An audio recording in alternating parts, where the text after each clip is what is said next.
आज हम चर्चा करेंगे गुटनिरपेक्षता की आलोचना।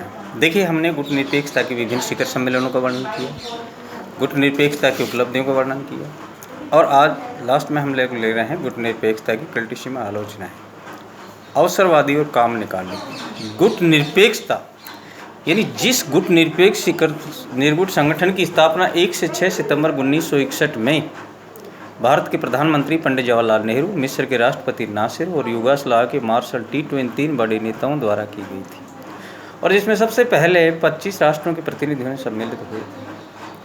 आज उसके 18 शिखर सम्मेलन हो चुके हैं, 17-18, और उसकी सदस्य संख्या 122 से 23 के लगभग है। तो यानी कि एक तरह जिस समय की इन गुटनिरपेक्ष निर्गुट संगठन की एक विशेषता थी कि वह देश स्वतंत्र विदेश नीति पर चलता हो, साम्राज्यवाद पूंजीवाद का विरोध करता हो, वह शोषण रहित और जातिभेद नीति का विरोध करता हो, वो किसी द्वीप मामले में उसका कोई समझौता नहीं हो, और उसके यहाँ किसी प्रकार के सैनिक अटैच था। परंतु इस नीति का, इस विशेषता का या इस सिद्धांत का पालन किसी भी देश ने नहीं किया है। जहाँ जिस देश के स्वार्थ, चाहे किसी बड़ी महाशक्ति हो, चाहे अमेरिका हो, चाहे सोवियत संघ के साथ हो, और जहाँ उसके स्वार्थ उसके साथ हैं, उसने उस सिद्धांत का पालन नहीं किया।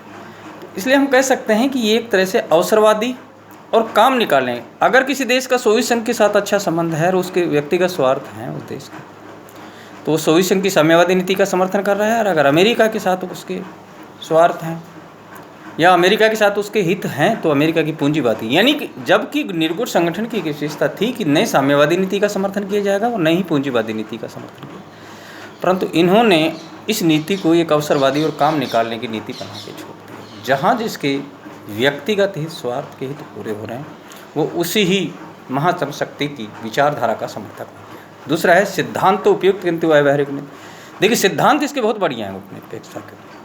गुटनिरपेक्षता में कि वो साम्राज्यवाद पूंजीवाद का विरोध करता हो, वो शोषण रहित समाज का विरोध करता हो, वो है एक तरह से साम्यवादी विचार, वो किसी द्विपक्षीय मामले में समझौता नहीं करे हो, एक तरह से वो तटस्थता की नीति अपनाते हो। परंतु नहीं, ऐसा नहीं हो। जहाँ कहीं में अंतर्राष्ट्रीय विश्व में दो देशों के बीच संघर्ष की स्थिति हो, चाहे अरब इजराइल संघर्ष हो, चाहे इराक ईरान सम्मेलन हो, चाहे इथोपिया और सोमालिया का संघर्ष हो, ये दोनों महानतम शक्तियाँ एक दूसरे में भट गई हैं। अमेरिका का समर्थन सोमालिया ने किया, तो इथोपिया का समर्थन सोवियत संघ ने किया। तो हम लोग कह सकते हैं कि सिद्धांत ही उपयुक्त नीति थी, परंतु व्यवहार में इसका पालन नहीं किया गया है, और इन गुटनिरपेक्ष सदस्य राष्ट्रों के अपने व्यक्तिगत हित आपस में हमेशा से टकराते, बाह्य सहायता पर निर्भर। इस गुटनिरपेक्ष शिखर सम्मेलन में ज़्यादातर जो देश थे वो विकासशील राष्ट्र थे, और इसमें ज़्यादातर जो एशिया, अफ्रीका और लातिन अमेरिका के जो देश थे वो एक तरह से नव स्वतंत्र विकासशील राष्ट्र हैं, जो कि इन महानतम शक्तियों में कहीं न कहीं इनके टिके हुए थे। तो हम कह सकते हैं कि गुटनिरपेक्षता की जो नीति है, ये एक तरह से बाह्य सहायता पर निर्भर थी, और ये अपने आप में संपन्न राष्ट्र नहीं थे। और विशेषकर अफ्रीका के जो राष्ट्र थे, चाहे रोडेशिया हो, चाहे नामीबिया हो, उनके एक व्यक्तिगत स्वार्थ थे। तो इसमें ज़्यादातर जो हैं वो बाह्य सहायता पर निर्भर थे, इसलिए उनकी एक मजबूरी थी, या तो वो पूंजीवाद का समर्थन करेंगे या साम्यवादी नीति का समर्थन कर रहा है, तो ये बाह्य सहायता। इसके बाद में गुटनिरपेक्षता की नीति किसी तरह सुरक्षा। जब भी इन गुटनिरपेक्ष सदस्य राष्ट्रों पर किसी महानतम शक्ति द्वारा आक्रमण किया गया, तो ये सभी राष्ट्र केवल उसकी आलोचना करके रह गए। आर्थिक दृष्टि से या सैनिक दृष्टि से उसी किसी प्रकार का कोई सहयोग नहीं कर पाए। तो हम कह सकते हैं कि गुटनिरपेक्षता की नीति किसी तरह भी सुरक्षा का साधन एक तरह से नहीं था।